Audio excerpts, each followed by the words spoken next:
アラフォー独身女が備える理由。最近、世の中の動きが急激すぎて、災害や物騒な出来事も多く、備えについての話が徐々に多くなってきました。とはいえ、身の回りは激変しているわけではないようにも見えるので、普通に暮らすには、そんなに今までと変わらないような気もしますが、果たして、そんな困難が目の前に迫ってくるのでしょうか。今回は、アラフォー一人暮らしの私が、備えながら暮らしている理由についてお伝えします。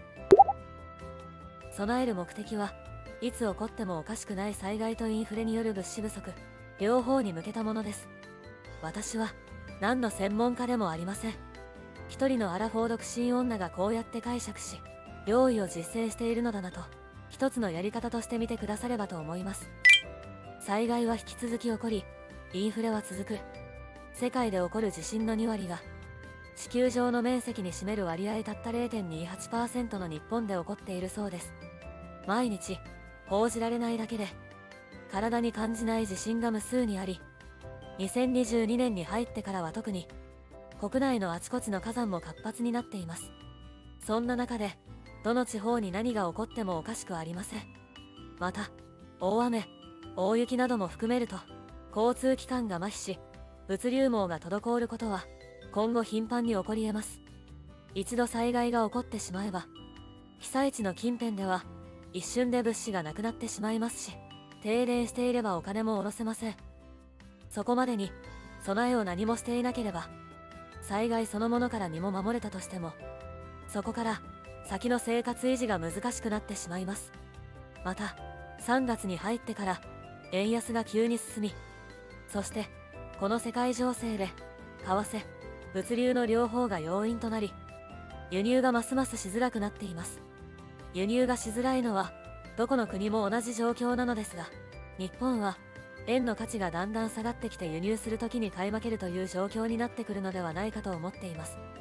そうすると輸入できる量は、今までと比べがっつり減ってしまいます。食料の 37% が国内生産ではあるものの、残りの 63% は、海外からの輸入に頼っている日本は、すでに結構な窮地に立たされていると私は感じています。2022年1月頃には、あらかじめ値上げが予告されていましたが、3月時点で起こっている原油価格高騰などの影響が重なり、ここからさらに数ヶ月が経てば、一般消費者が購入する商品価格へ響いてくるものと思われます。私は4月以降も、生活に直接関係するあらゆるものが値上がりすると考えています。小麦、麺類は、これまでもじりじりと値上げされてきましたが、2022年4月以降も、約3から 14% ほど、値上げの傾向があります。原材料の価格上昇、物流費、包材費、燃料費の高騰によるものです。家庭用製紙、トイレットペーパー、ティッシュペーパーなども、全体的に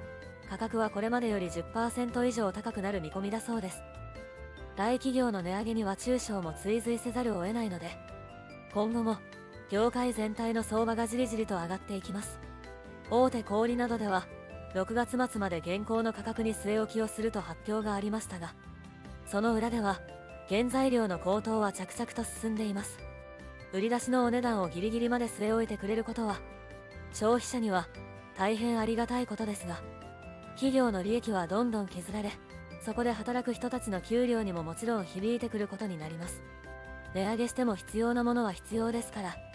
値上げが進んだ時に必要なお金も、物品と同時に蓄えておかないといけません。どちらに極端に偏っても苦しくなるので、私は日常からできる備えを進めています。具体的な備え方。私は、今は備蓄、将来的には、自分で野菜を作れるようにしていこうと思っています。食料と日用品を常に備蓄する。他の動画でもお伝えしていますが、1ヶ月に使う分量よりも多めに買うことを心がけています。特に、もう値上げ予告があるものに関しては、その値上げスタートまでに少しずつ買いだめていき、後で慌てないようにしようとしています。買いだめするものは、値上げにも災害にも対応できるもので、非常食と原材料であることを意識しています。具体的には、非常食は、缶詰などの長期保存が効き、火を使わなくても食べられるもの。原材料は、お米、小麦粉などの穀類、そして乾物など、アレンジが効くものが購入するポイントです。カップ麺などの加工品は美味しく加工する工程ですでに栄養が抜けてしまっているからという理由もありますが、製造までに複雑な原料供給ルートをたどるため値上げの上乗せ幅が大きいので、個人的には買い控えています。またすぐ食べられて便利な分、パッケージもしっかりしているので場所を取ってしまい、ワンルーム一人暮らしではたくさん保管することが難しいのです。一方、原材料で持っておけば場所はコンパクトですし、アレンジができるのでレシピの融通が利き、日々使えてローリングストックがしやすいのがメリットです。非常用品を日常使いする。電気にフォーカスすると、私はポータブル電源で調理家電を動かし、減った分はソーラーパネルで日常的に充電し、停電が起こってもパニックにならないように日頃から練習しています。直接の被害を受けなくても、先日の関東方面であったように、逼迫により使用電力が制限されることがもしもちょくちょくあるとすれば、いちいち驚いたりしている場合ではなくなります。平常時でもライフラインが不安定なのだと割り切るのが今の時代必要だと感じます。あって当たり前のものがなくなってしまうのであれば、それを使わなくても生きられるように日頃からない生活を取り入れていくことが、漠然とした不安を解消するためにも大切だと思っています。水は常に汲み置く。常にバスタブにバケツを置いて、そこに水を汲み置き、一日の終わりに洗濯機に入れて使うということを繰り返し、汲み置きを循環させています。災害時に一番困るのは水だと聞いています。これだけでは不十分かもしれませんが、全くのゼロでは平常時に何気なくしていたことは何もできなくなり、完全にお手上げですので、飲み水以外も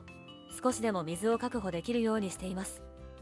ベランダを活用した家庭菜園の準備。値上げが極まると、次は市場から物が消えていく段階に入るそうです。それまでには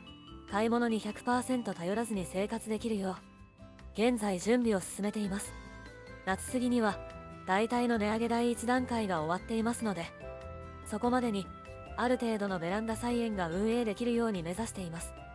物が余っている豊かな日本は過去の話。物余りだと思っていた日本が一瞬で物不足に陥る可能性がだんだん高まってきました。不足してから用意しようと思っても大変ですから、今のうちに半年から1年分を備蓄しようと思っています。そこからは自分で育てた野菜と、だいぶ高くなるでしょうが、売っている食品を少し組み合わせるというイメージを描いています。今はまだリハーサルの時間もありますので、諸々の練習を積み重ね、いざ本番が来ても平常心で、ああ来たな程度に受け入れられるようにしていきたいものです。最後までご視聴いただきありがとうございました。ぜひ高評価とチャンネル登録をよろしくお願いいたします。